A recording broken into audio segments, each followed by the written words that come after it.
في الفيديو ده ان شاء الله هنتكلم عن اهم التحديثات اللي حصلت في ريفت 27 في الجزء الخاص بالتسليح. اول ابديت حصل في توزيع الكنات. لو انا عندي جراوند بيم زي دي وابتديت ان انا اسلحها بالشكل ده، اولا الريبار سيت كانت بتبقى ظاهره لي هنا، يعني وانا ماسك الكانه كان بيظهر لي الريبار سيت فوق. دلوقتي هم شالوها من هنا وبقت موجوده في الجزء ده. في اللاي اوت رول هم ضافوا حاجه جديده وهي الكاستم سبيسنج. طيب دي انا هستفيد منها ازاي؟ انا عندي الكنات بتكثيف بيكون عند وش الركيزه في اليمين والشمال وفي النص سبيسنج مختلف. في الريفت اللي قبل 26.4 كانت طبيعي ان انا برسمهم على 3 مرات. في الريفت 26.4 هم ضافوا السبليت سيت، واللي كنا احنا بنقدر نفصل بيها الزونز في المكان اللي انا عايزه، وابتدي امسك كل سيت اخليها السبيسنج لوحدها. هم وفروا الخطوه دي، وبقى على طول انت بتقدر تديله فورمات هو بيقدر يفهم منها السبيسنج بتاعتك ماشيه ازاي من الموقع بتاع اوتوديسك بالشكل ده.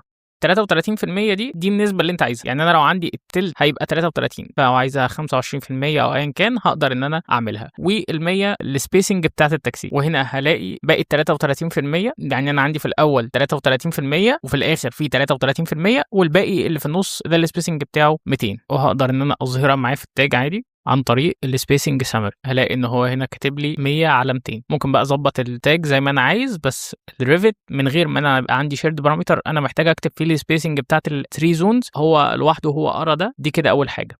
تاني حاجه اتضافت برضو مهمه، وهي حساب وزن الحديد. لو انا جيت اعمل جدول حصر للحديد هلاقي فيه اكتر من بارامتر اتضاف، زي الرينفورسمنت ماس، يعني وزن المتر الطولي للسيخ ده قد ايه، والوزن التوتال بتاع الاسياخ دي قد ايه. تمام، هيطلع لي الجدول ده الريبار نمبر، وده وزن المتر الطولي، وده التوتال بتاعنا. تمام، انا عم بعمل الجدول بتاعي عادي، هو بيقدر ان هو يحسب لي وزن الحديد بتاعي. لو انا جيت مثلا هنا هلاقي ان السيخ رقم 13 ده الوزن المتر الطولي بتاعه، وده الطول بتاع السيخ. لو ضربت ده في ده هيديني في الاخر الوزن بتاع الحديد. فبرضه دي كانت اضافه كويسه. في نفس الوقت لو انا مثلا مسكت اي سيخ من دول هلاقي ان هو هنا مديني الفوليوم بتاع السيخ ومديني الوزن برضه بتاعه.